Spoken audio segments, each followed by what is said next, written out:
saya Fitri Kamila dari kelas perilaku organisasi. Di sini saya akan mempresentasikan video untuk keperluan tugas UTS part pertama dengan judul emosi dan suasana hati. Nah, pada pembahasan kali ini ada dua hal yang perlu kita bahas. Yang pertama yaitu emosi, dan yang kedua adalah suasana hati. Yang pertama ini adalah emosi. Apa sih emosi itu? Pengertian dari emosi sendiri, emosi merupakan perasaan intens yang diarahkan pada seseorang atau sesuatu.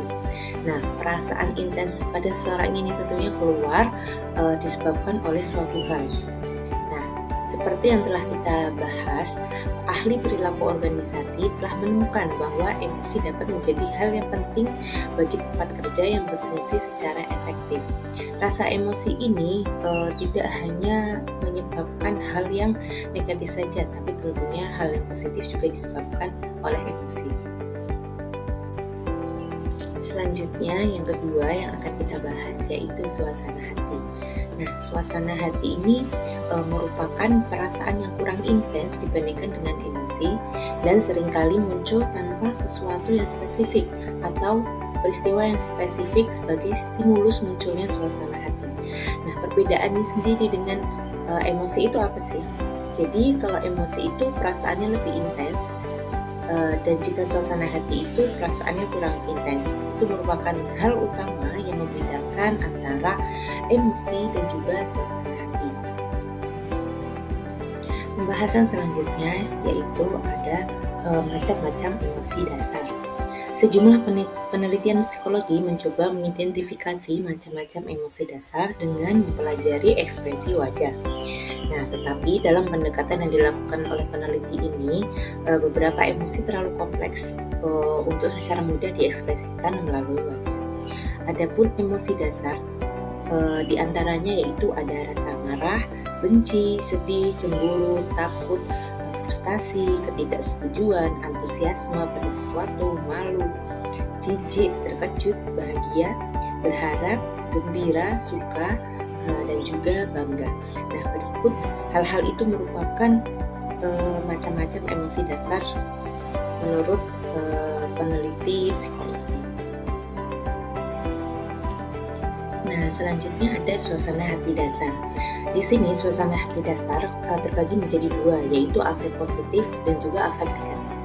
Afek positif sendiri merupakan suatu dimensi suasana hati yang terdiri atas emosi-emosi positif seperti bersemangat, kewaspadaan, dan kegembiraan pada ujung tertingginya, serta kebosanan, depresi, dan kelesuan pada ujung terendahnya. Selanjutnya yang kedua yaitu ada afek negatif, di mana dimensi suasana hati yang terdiri atas emosi-emosi positif seperti gugup, stres, dan kecemasan pada ujung tertinggi, serta kepuasan, ketenangan, dan kedamaian pada ujung terendahnya. Jadi suasana hati di sini, suasana hati dasar di sini terbagi menjadi dua afek ya teman-teman, yaitu afek positif dan juga afek negatif. Selanjutnya yang akan kita bahas yaitu fungsi emosi. Nah, emosi itu mempunyai dampak atau fungsi apa sih untuk kita? Di antara lain yang pertama yaitu emosi itu memberikan informasi penting mengenai bagaimana kita memahami dunia sekitar kita. Jadi kalau kita melakukan emosi terhadap dunia atau hal yang telah kita lakukan, kita menjadi tahu sebenarnya dunia kita itu seperti apa. Selanjutnya yang kedua, kunci dari keputusan yang baik adalah dengan mempergunakan pikiran dan perasaan.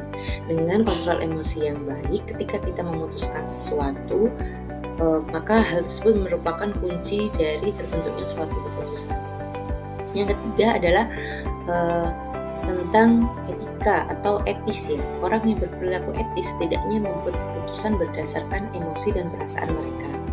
Yang keempat, ada hubungan antara emosional dan sikap moral. Selanjutnya ada sumber-sumber emosi dan suasana hati. Ada pun beberapa sumber-sumber emosi dan suasana hati yaitu kepribadian, waktu, hari, cuaca, stres, aktivitas sosial, tidur, olahraga, umur, hingga gender. Jadi emosi dan suasana hati ini dapat dipengaruhi oleh hal tersebut. Kita tidak bisa mematok atau mengintervensi seseorang emosi karena apa, suasana hati karena apa, karena sumber-sumbernya dari hal-hal tersebut.